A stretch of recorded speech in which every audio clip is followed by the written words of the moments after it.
Hi అండి. మన తెలుగువారి మొదటి పండగ అదేనండి ఉగాది వచ్చేస్తుంది. ఇది చైత్రమాసం శుక్లపక్షం పాడ్యమి తిథి నాడు వస్తుంది. ఇది వసంత ఋతువు ఆరంభాన్ని సూచిస్తుంది. అలానే తెలుగు సంవత్సరం ఈ రోజు నుండే ప్రారంభమవుతుంది. అయితే మనం ఈ ఉగాదిని ఎందుకు జరుపుకుంటాము అంటే, బ్రహ్మగారు ప్రళయంలో సృష్టి అంతా అంతరించిన తర్వాత తిరిగి సృష్టిని ప్రారంభించే సమయాన్ని బ్రహ్మకల్పం అంటారు.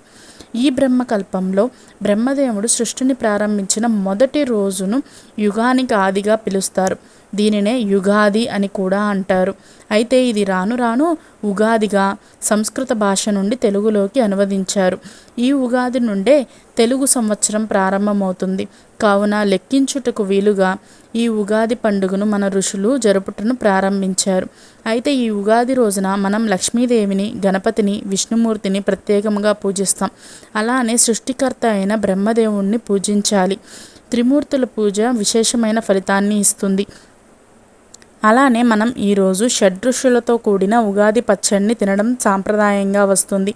దీనికి ఒక కారణం, ఈ పచ్చడిలో ఎలా అయితే తీపి, పులుపు, చేదు, కారం, ఉప్పు, వగరు లాంటివి ఉంటాయో, అలానే మన లైఫ్లో కూడా కష్టాలు, సుఖాలు, బాధలు, సంతోషాలు, అవమానాలు, ప్రశంసలు అన్నిటినీ ఇష్టంగా స్వీకరించాలి అని.